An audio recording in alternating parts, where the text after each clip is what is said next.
សម្រាប់លោកអ្នកដែលកំពុងស្វែងរកទិញផ្ទះនៅក្នុងបារីនេះជាសំណួរសំខាន់ទាំង5ដែលត្រូវសួរម្ចាស់ផ្ទះជាមុនដើម្បីជួយកាត់បន្ថយហានិភ័យនានានៅពេលក្រោយសំណួរទី1តើផ្ទះនេះមានប្លង់កម្មសិទ្ធិប្រភេទអ្វី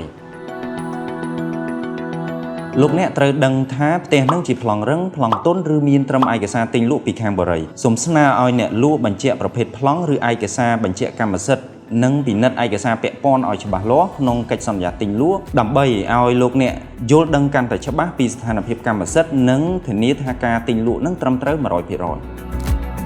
សំណួរទី2តើផ្ទះនេះកំពុងដាក់បញ្ចាំនៅធនាគារឬស្ថាប័នហិរញ្ញវត្ថុណាដែរឬទេនេះជាចំណុចសំខាន់មួយទៀតព្រោះផ្ទះខ្លះអាចកំពុងជាប់ដាក់បញ្ចាំដើម្បីធានាប្រាក់កម្ចីឬក៏មានជាប់កម្ចីផ្ទាល់ពីខាងអ្នកអភិវឌ្ឍអចលនទ្រព្យហើយបើសិនបើមានអ្នកត្រូវសួរអ្នកលក់ឲ្យច្បាស់លាស់តើនឹងដោះស្រាយបំណុលនិងផ្ទេរកម្មសិទ្ធិដោយវិធីណាកិច្ចសន្យាទិញលក់គួរបញ្ជាក់ពីនីតិវិធីនេះឲ្យបានច្បាស់ដើម្បីការពារផលប្រយោជន៍របស់លោកអ្នកសំណួរទី3តើអ្នកណាជាអ្នកទទួលបន្ទុកលើការផ្ទេរសិទ្ធិនិងបង់ពន្ធប្រថាប់ត្រាការផ្ទេរសិទ្ធិអចលនទ្រព្យត្រូវមានការបង់ពន្ធប្រថាប់ត្រា 4% និងចំណាយផ្សេងៗតាមនីតិវិធីជាទូទៅពន្ធប្រថាប់ត្រាត្រូវបង់ដោយអ្នកទិញប៉ុន្តែភាគីទាំងពីរអាចចរចាគ្នាបានថាអ្នកណាជាអ្នកទទួលបន្ទុកចំណាយទាំងនេះហើយត្រូវចរចាគ្នាជាមុនជៀសវាងការប្រកែកគ្នានៅពេលក្រោយនិងបន្ទាប់ពីយល់ព្រមគ្នាហើយគឺត្រូវសរសេរចូលទៅក្នុងកិច្ចសន្យាទិញលក់ឲ្យបានច្បាស់លាស់សំណួរទី4ឧទាហរណ៍ថាខ្ញុំជាអ្នកទិញហើយខ្ញុំប្រើប្រាក់កម្ចីដើម្បីទិញ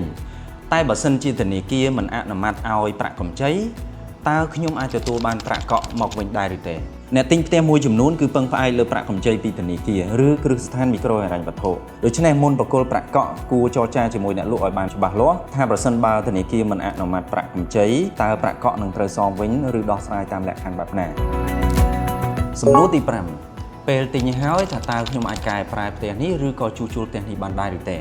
ប្រសិនបើលោកអ្នកទិញផ្ទះនៅក្នុងបុរីសូមសួរអំពីបទបញ្ញត្តិនិងលក្ខខណ្ឌគ្រប់គ្រងរបស់គម្រោងឲ្យបានត្រឹមត្រូវឧទាហរណ៍ការតដំបូលខាងមុខការបន្ថែមបន្ទប់ការផ្លាស់ប្ដូរពណ៌ផ្ទះឬក៏ការកែប្រែផ្ទះផ្នែកខាងក្រៅអាចត្រូវការអនុញ្ញាតជាមុនការស្វែងយល់ពីបទបញ្ញត្តិទាំងនេះជាមុននឹងជួយលោកអ្នកជៀសវាងការចំណាយនិងបញ្ហាដែលអាចកើតមានឡើងនៅពេលក្រោយ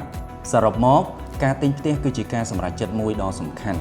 សូមពិនិត្យព័ត៌មានឯកសារនិងលក្ខខណ្ឌនៅក្នុងកិច្ចសន្យាទិញលក់ឲ្យបានច្បាស់លាស់មុនពេលសម្រេចចិត្តទិញប្រសិនបើលោកអ្នកត្រូវការប្រឹក្សាយោបល់លើការទិញលក់អចលនទ្រព្យអាចទាក់ទងមកកាន់ realestate.com.kh